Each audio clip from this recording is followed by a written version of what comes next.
Let's kick things off with this weekend's sad news for the British royal family. And no, they didn't get another black grandchild. I'm talking about the death of Prince Philip at age 99. And as heartbroken as I'm sure you were, it was nothing compared to how some people felt. For a tribe in the Pacific Islands, Prince Philip's death is also difficult. Villagers believed him to be a god, and he maintained a relationship with them for decades. On Tanna, one of dozens of islands that make up the Pacific nation of Vanuatu, it's a place of mourning right now for a prince half a world away. For the past 50 years, villagers here have regarded Prince Philip as a god.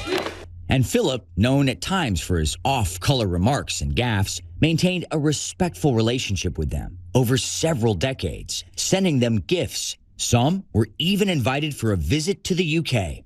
Anthropologists say there was a legend in Vanuatu in the 60s that a pale-skinned son of a mountain god would travel across the seas and marry a rich and powerful woman. Villagers would have likely seen pictures of Philip and the Queen in government offices. Somehow, the connection stuck. That's right. While to many people, Prince Philip was just that mean dude on the crown, to these Pacific Islanders, he was literally a god. And I know that may seem silly, but honestly, it's not any weirder than how the British saw him. Oh my God, these silly villagers. He's not a god, he's a prince, which is a real thing that we didn't make up.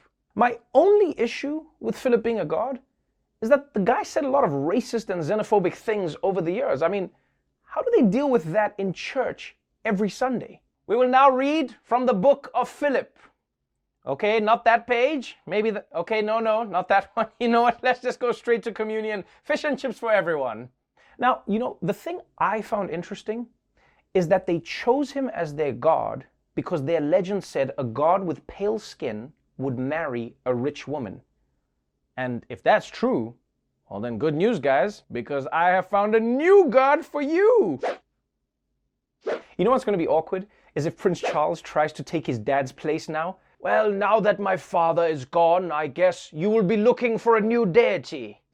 You know what? We're good. We're just going to convert to Buddhism. Thank you, though. Moving on now to political news. Matt Gaetz, Florida congressman and fraternity brother who wants to show you something in his room, has been under fire since news broke of him being under investigation over possible sex trafficking. But like a Karen in a Bath and Body Works, he refuses to back down. Tonight, Florida Congressman Matt Gaetz defiant. I'm built for the battle, and I'm not going anywhere. The House Ethics Committee launching a new bipartisan investigation into Gaetz, examining allegations of sexual misconduct, illicit drug use, and accusations that the congressman may have shared inappropriate and explicit images on the House floor.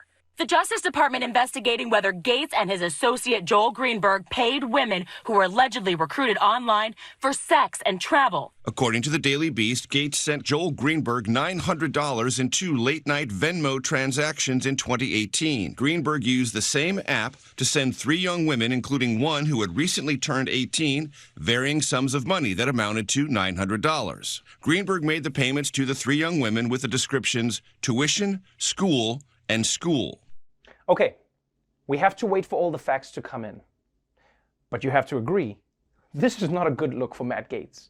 He Venmos $900 to his sleazy friend, and then that same friend Venmos it to 3 young women for tuition? $300 for tuition? Yo, this is how much college education you can afford with $300. Welcome everybody to Physics 101. But at the same time, it looks like Matt Gaetz is so stupid that he might have paid girls for sex on Venmo. I mean, you think you know a guy. And then it turns out, yeah, you're totally right. You do know him. You know him pretty well. Now, the reason I don't think it was for tuition is because he wrote tuition.